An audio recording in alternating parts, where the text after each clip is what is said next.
Hey, happy December 20th. Happy Human Solidarity Day. I'm just gonna talk about being funny in a foreign language by the 1975. So the album starts with the 1975, as all their albums do. But on the first three albums, the song is just about a blowjob. And then in fucking Notes on a Conditional Form, it dramatically changed to just Greta Thunberg giving a climate activism speech telling everyone to rebel against the government because all political movements in their current form have failed. And yeah, so I was very, very curious going into this record with what it was going to be. And it just turns out to be All My Friends by LCD Sound System with Matty Healy talking about his boner and stuff, which is cool. I thought it was alright. The most important lyric, which is repeated multiple times, is the "I'm sorry if you're living in your 17" line, which is just like Matty, I guess, reflecting on the fan base and like the world and stuff, which is just like a little bit on fire and kind of a nightmare, especially online and all the, mental illness that is caused through that. And taking a moment to remember that, people are going through the drama of high school and puberty and breakups and all that while the world is on fire. So I don't know, I think that's a really lovely line to remember. The absolute best song on this album is the song Looking for Somebody to Love, which is just a really morbidly dark song about a mass shooter and toxic masculinity and what may motivate the person to, kill a whole bunch of innocent people.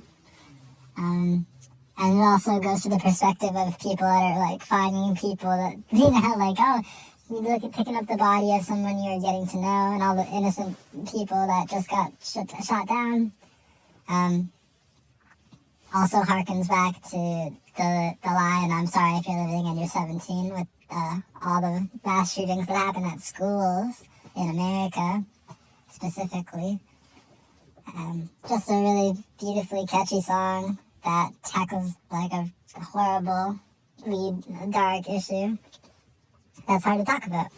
So I really appreciate this song, and I think this song alone, like if all the other songs in this album sucked, like this song alone is enough, But luckily, the rest of the album is pretty good too. So the song after Looking for Somebody to Love is Part of the Band, which is the first song that was released from this album, which sounds like Viva La Vida, but also talking about Matty Healy's boner and how the internet will make you lose your mind a little, which is cool.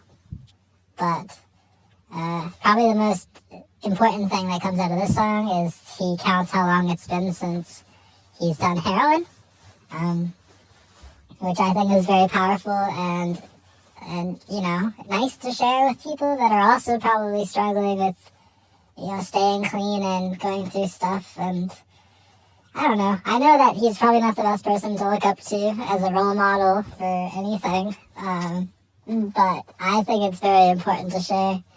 And I think it's powerful, and I think, it's a guiding light for people that are also struggling. So, very appreciate that. And I think this song is just beautiful. And the band is just so talented, and I love them very much. Wintering is basically just a Christmas song, but the way he sings during the verses and all throughout the song, it's just like, it blows me away how he's able to, first of all, remember all these lyrics live when he's singing, but like just how he's able to pronounce and get all this stuff out. And like Matty Healy is just such a fantastic writer. I mean, it's like a lot of lyrics on this are silly, but yeah, it's just like how did your brain think of this, and how did you make it so catchy, and how did you fit that in there?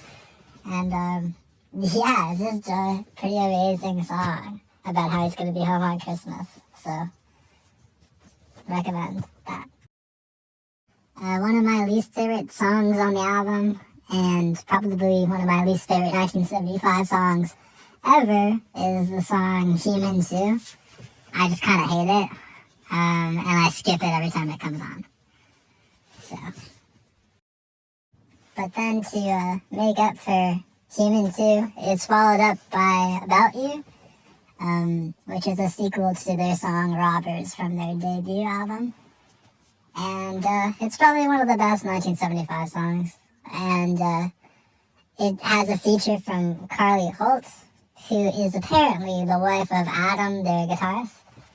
And I just think that's really cute that she's involved and that they're all friends and stuff. And yeah, I just like that the continuation of like friendship and love that all the band members seem to have for each other. And even how they have the same saxophone player and backup. You know, I just love that. I love that they genuinely all seem to be friends with each other. And it's the only feature on the album, too, which is really awesome and cool. And she kills it. And the song is really, really beautiful. And it sounds huge. And yeah. When We Are Together is the last song on their album. And also the last song recorded for the album. And I think it's a perfect closer. It's got some really good lyrics. And it's just really chill, to be honest, and calming. And it ends with the keys that are on the very first song, just in the background. So if you have the album on repeat, it flows perfectly back into the very first song, which is awesome.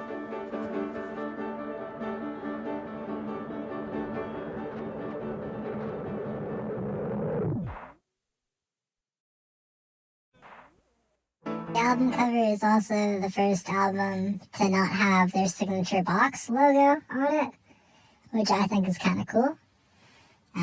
My interpretation of it is, first of all, the end of the Music for Cars era and stuff, obviously, which their last two records were called Music for Cars. But also, I think it's a message about how fossil fuels and transportation needs to be changed dramatically in order for the Earth and world to survive.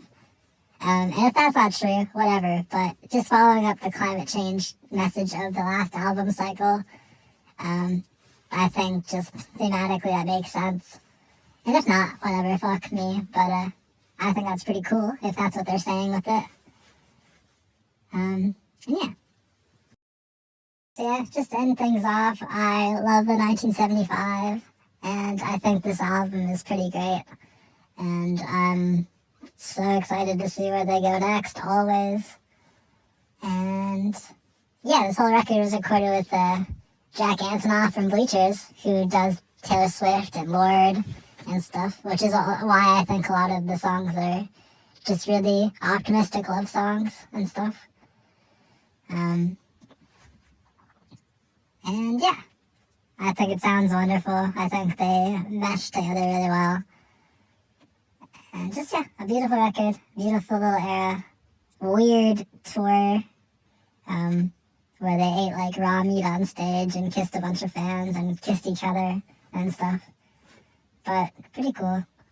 Would recommend. Check it out. Or don't. Whatever, East on Earth.